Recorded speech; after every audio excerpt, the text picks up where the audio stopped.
The alarm on station Ilvanor 7 screamed through every corridor, and my wife was on the other side of that door. I did not remember standing up. I did not remember crossing the room.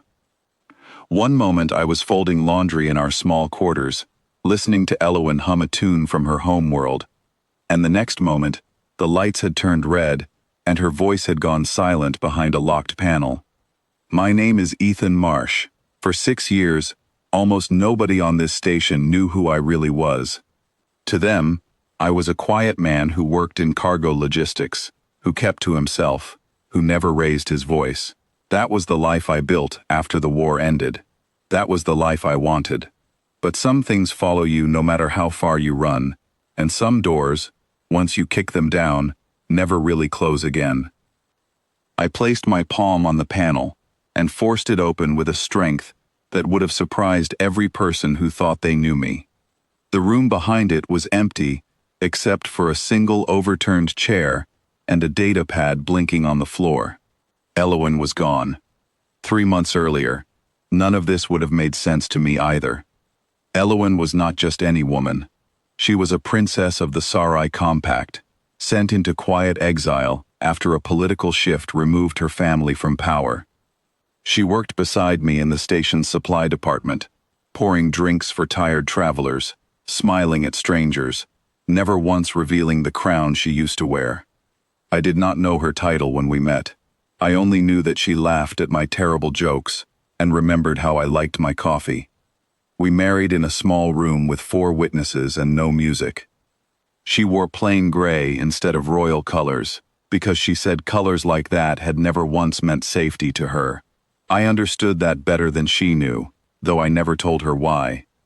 Now the panel beside her door showed a struggle, and every instinct I had spent years trying to bury came roaring back to life. I moved down the corridor fast, faster than any logistics worker should be able to move, and nobody stopped to question it, because nobody was thinking about me at all. Station security ran past in the opposite direction, shouting into their comms, completely unaware that the answer to their emergency was walking right beside them. The tracking beacon in my wrist unit picked up a faint signal from the lower cargo bay, the same bay where, months ago, I had quietly handled a man who cornered Elowen when she still thought I was nobody special. I had told her, security must have dealt with him. She never asked how his shoulder ended up dislocated. I loved her a little more for that silence. This time, there would be no easy answer to give her. The cargo bay doors were sealed, but sealed doors had never meant much to me. I found the manual override behind a service panel and pulled the heavy metal apart with my bare hands, the way a man tears open old cardboard. The doors groaned and slid apart just enough for me to slip through. Inside, the bay was dim, lit only by the blue glow of shipping containers stacked 3 high. 6 figures stood near the center, wearing the deep violet cloaks of the Compact's old guard, the loyalists who had never accepted that Elowen's family lost their place. Standing among them, hands bound but chin raised, was my wife. She saw me before any of them did.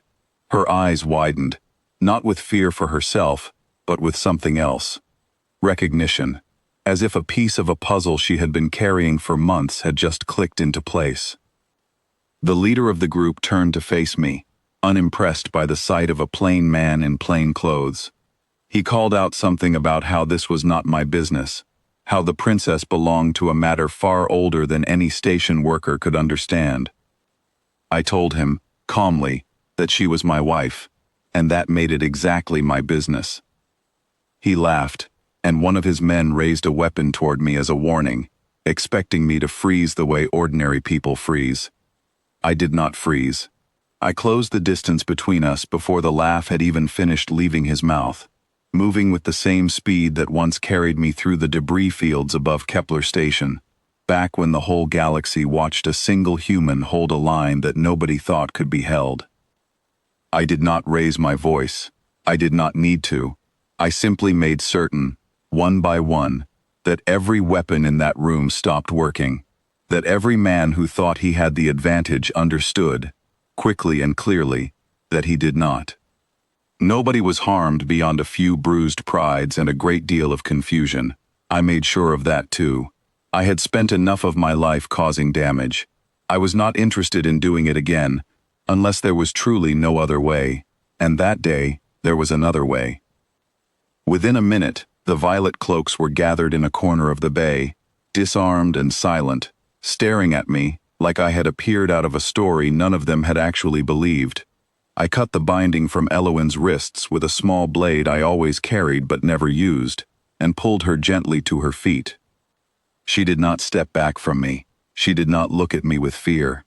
Instead, she reached out and placed her hand flat against my chest, right over my heart, the same way she used to check that dinner was warm enough before serving it.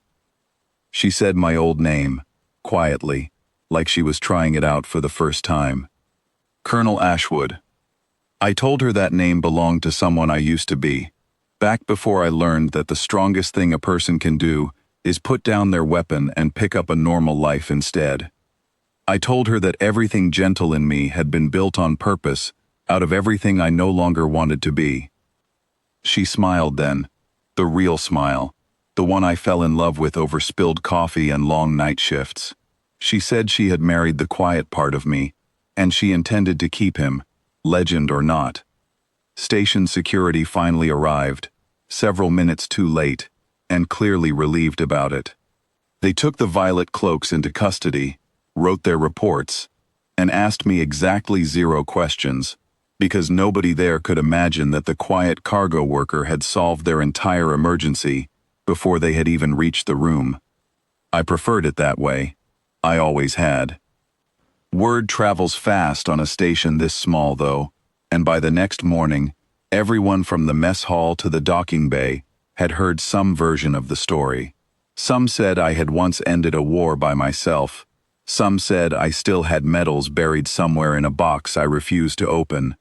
Elowen heard every version and laughed at most of them, correcting only the parts that made me sound too dramatic, which, according to her, was nearly all of them. That evening, we sat together in our quarters, the alarm long silenced, the corridor lights back to their usual soft white. She asked me, finally, why I never told her the truth about who I used to be. I told her the truth was heavy, and I had spent years learning how to set it down. I told her that when I met her, pouring drinks and laughing at bad jokes, I finally understood what it felt like to be a person instead of a story other people told about me. I did not want to lose that feeling, not even for her, not even to protect her, until protecting her meant there was no other choice left. She was quiet for a long moment, turning my old name over in her mind one more time before letting it go completely.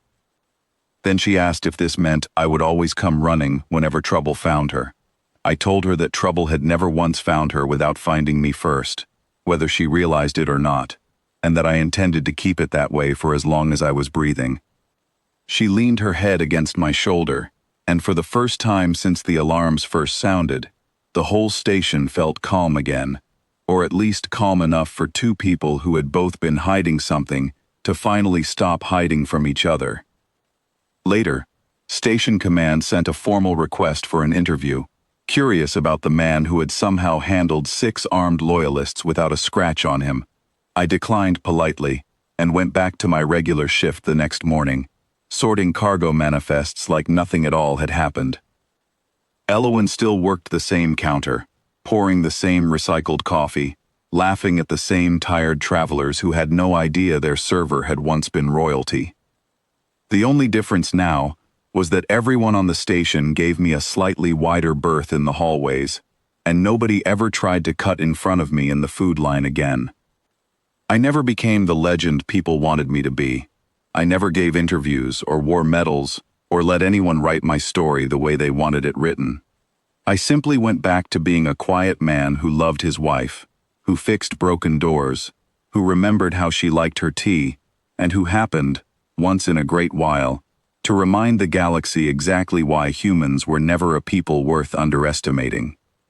Elowen never asked me to be less than either version of myself again, and I never had to choose between them, because in the end, they had always been the same person all along. one simply louder than the other, and both of them, finally, home.